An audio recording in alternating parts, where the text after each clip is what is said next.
Be me 21, in college, not really working outside of some campus stuff.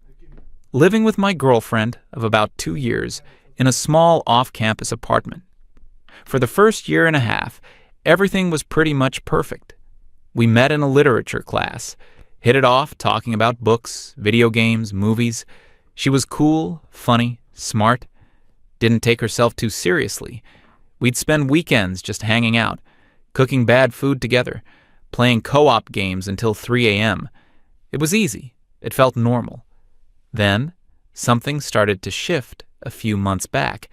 It wasn't a big sudden change. It was slow, like water turning up to a boil so gradually you don't notice until you're getting burned. She started spending more and more time on certain parts of the internet. Her social media feeds changed. The language she used started to change with it. Little words and phrases started creeping into our everyday conversations. Things like problematic, unpack that, and emotional labor. At first, I didn't think much of it. Just new slang she picked up. The first time it really felt weird was a movie night. We were watching some sci-fi movie we both loved, one with a complicated plot. There was a twist, and I got excited, pausing the movie. "Oh, wait, I get it now," I said, turning to her. "So the reason he could do that is because his future self already—" Before I could finish, she held up her hand. The look on her face wasn't excited. It was disappointed, annoyed. "Can you please not mansplain the plot to me? I'm capable of understanding it on my own." I just stared. Mansplain. We always did this. We'd pause movies and talk about theories, figure things out together. I tried to explain that I was just thinking out loud, sharing my excitement. The response was that my intent didn't matter as much as the impact. The impact was that I had implicitly suggested she wasn't smart enough to get it herself. The rest of the movie was watched in total silence. I felt like I'd stepped on a landmine I never knew was there. That was the beginning. After that, my normal behaviors started getting put under a microscope. Everything became evidence of some deep, hidden flaw in my character. I offered to carry her heavy backpack after a long day of classes. Apparently, this was a benevolent sexism gesture, reinforcing the idea that women are the weaker sex. I just thought her back was probably sore. I complimented a new dress she bought, saying the color looked great on her. This led to a long conversation about the male gaze and how my compliment was objectifying, reducing her worth to her appearance. I was just trying to be a nice boyfriend. Each time, I'd try to defend my actions as normal, kind gestures.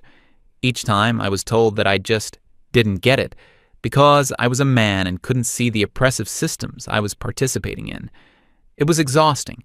It felt like I was constantly on trial for crimes I didn't even know existed. The apartment, which used to be our comfortable little space, started to feel like a courtroom. The concept of emotional labor became a big theme. One time, I forgot that we needed to RSVP to a friend's party. It was a simple mistake. I had a huge midterm I was studying for, and it just slipped my mind. This wasn't treated as a simple mistake. It was treated as a symptom of my male privilege. I was informed that she has to carry the entire mental load of our social lives, that she's the one who has to remember all the dates, all the obligations, all the little things, because society has conditioned women to be the keepers of the social calendar. My forgetting was not an individual act of forgetfulness. It was an act of patriarchal negligence. I apologized and set a reminder on my phone, but the lecture went on for an hour. It felt like I wasn't being talked to, but diagnosed. Another time, I had a genuinely awful day. A professor I respected basically tore apart a paper I had spent weeks on, in front of the whole class. I came home feeling completely defeated and just empty. I didn't want to talk about it. I just wanted to shut my brain off for a couple of hours. I mumbled that I had a rough day, and then fired up my PC to play some games with my buddies online. For me, that's how I decompress. I zone out, I joke around with friends, and after a while, I feel better. About an hour in it, she came into the room and stood there with her arms crossed. She asked me to take my headset off. She told me that my behavior was a classic example of toxic masculinity, running away from my feelings, refusing to be vulnerable, using escapism instead of processing my emotions in a healthy way. I tried to tell her that I just process things differently. I think things through on my own, and then I'm fine. Talking about it right away just makes it worse for me. This was not an acceptable answer. It was explained to me that this emotional constipation was a result of patriarchal conditioning that tells men they can't show weakness. By refusing to sit down and do the work of talking through my feelings with her, I was perpetuating a harmful cycle. So, I had to sit there feeling like garbage while my own girlfriend psychoanalyzed my coping mechanisms as a social disease. It didn't make me feel better. It made me feel like a specimen in a jar. The whole thing came to a head last month. I was home, studying for finals. It was a quiet afternoon. She came in from the grocery store, carrying 2 big, heavy-looking bags. She was clearly struggling a bit to get them through the door. Without even thinking, I got up from my desk. "Hey, let me get those for you. They look heavy." It was an instinct. You see someone struggling, you offer to help. That's it. The look she gave me was not one of gratitude. It was pure, distilled fury. She dropped the bags on the floor with a loud thud. A carton of eggs inside audibly cracked. "I can't believe you," she said, her voice shaking a little. I was completely lost. "What? What did I do?" "What did you do?" she repeated, her voice getting louder. "You just saw me, a capable woman, and you immediately assumed I was too weak to carry my own groceries. You didn't even ask. You just moved to take over." I stood there, baffled. I was just trying to be helpful. "No," she cut me off. "You were performing masculinity. You were asserting your strength over my perceived weakness. It's a microaggression, Harry. It's one of 1,000 little ways that men reinforce the idea that women need them, that we're helpless without them." I just sighed. I was too tired to have this fight again. "Look, I'm sorry. I wasn't thinking about any of that. I just saw the bags were heavy and wanted to help you." My exhaustion and lack of engagement seemed to make it worse. Her face crumpled, and she started to cry. Not loud, hysterical crying, but quiet, wounded tears. It was way more effective. "You see?" she said, her voice choked with emotion. "You don't even see it. You don't see how this behavior, day after day, wears me down. It makes me feel like you don't see me as an equal. It hurts me, deeply." She sat down on the couch and buried her face in her hands. I felt this wave of guilt wash over me, which was exactly the point I realize now. I sat down next to her, not knowing what to say. "I don't want to hurt you." She looked up, her eyes red. "I know you don't. I believe that you don't do it on purpose, but the impact is still there. Your programming runs so deep that you're not even aware of it." She took my hand. Her tone shifted from hurt to a kind of gentle, therapeutic concern. "I love you," she said softly, "and I'm not giving up on us. But we can't go on like this. It's not healthy for me. It's not healthy for you either. You need to unlearn these toxic behaviors." I braced myself for a breakup speech, but it wasn't that. It was something else. "I've been doing some research," she continued. "I found a therapist, someone who specializes in couples counseling, who understands these modern dynamics. I made an appointment for us." My stomach dropped. "Therapy? I don't think we need therapy. We just need to communicate better." "This is communicating better," she insisted. "This is getting a neutral third party to help you see your own blind spots, to help you do the work on yourself that you need to do. For us. So we can heal." It wasn't presented as an ultimatum. It was presented as a rescue mission, a life raft she was generously offering to me, the drowning man. If I said no, I wasn't just refusing therapy. I was refusing to do the work. I was refusing to heal. I was refusing to care about her feelings. I was cornered. Every path except yes made me into the villain of the story. I looked at her, crying on the couch because I had offered to carry groceries. I looked at my textbooks for the finals I was already stressed about. I just wanted the drama to end. I wanted peace. Okay, I said, the word feeling like a stone in my throat. Fine, I'll go. She immediately stopped crying. A bright, hopeful smile spread across her face. Oh, good, she said, hugging me tightly. You won't regret this. This is going to be so good for you, for us. I just sat there, feeling a cold sense of dread.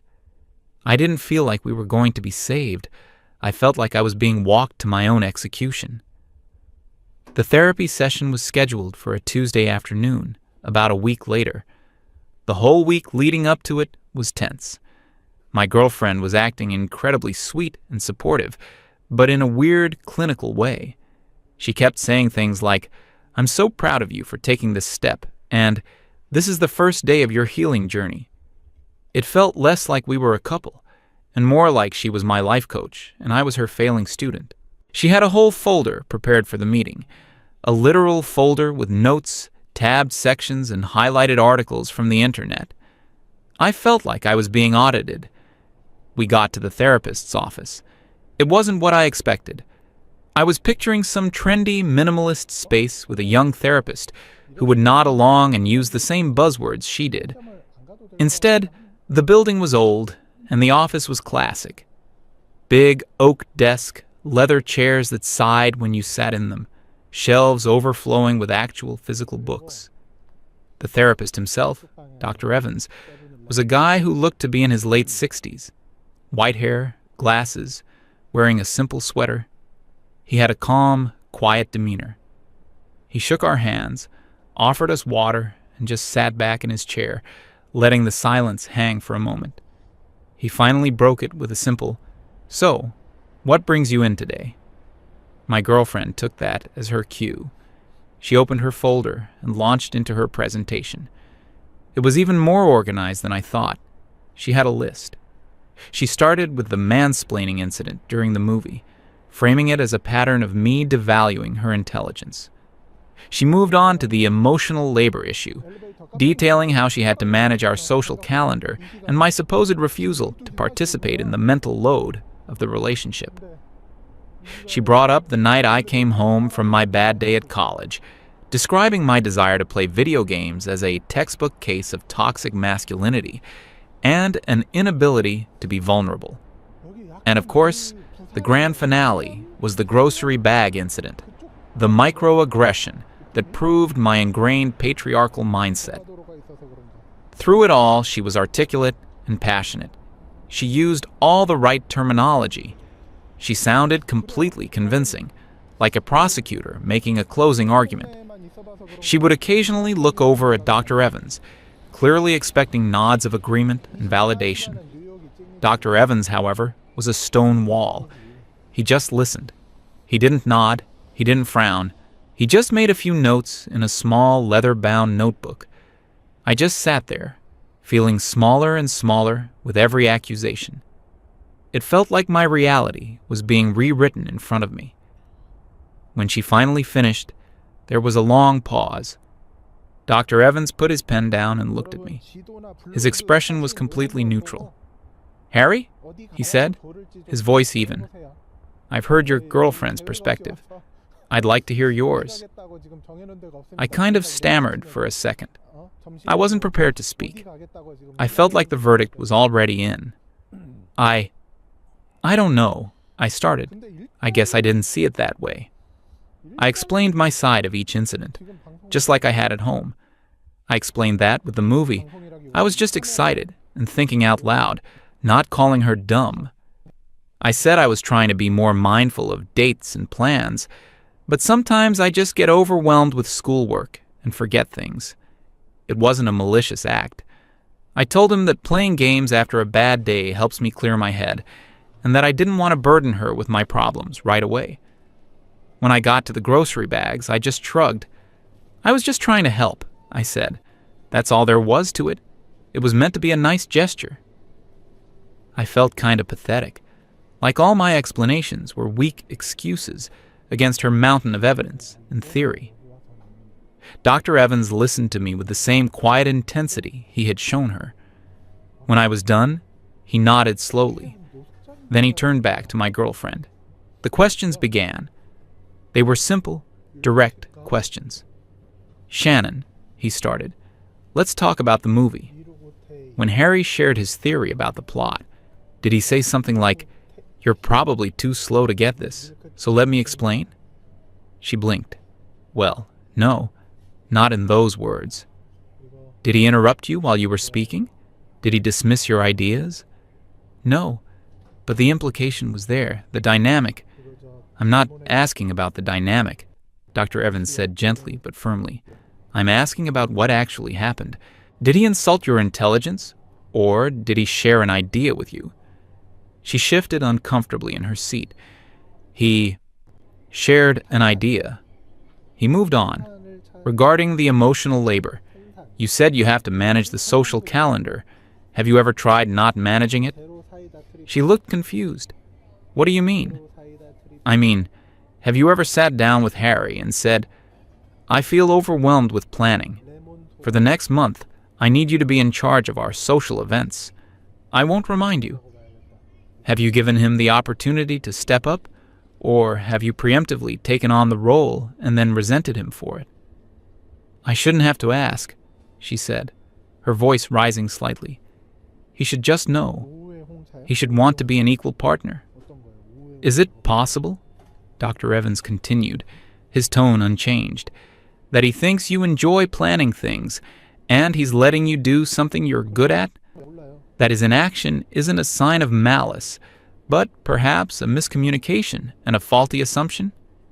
He didn't let up. He went right to the toxic masculinity point. "And when he came home from a bad day, you wanted him to be vulnerable with you? Why?" "Because healthy partners share their feelings," she said, exasperated.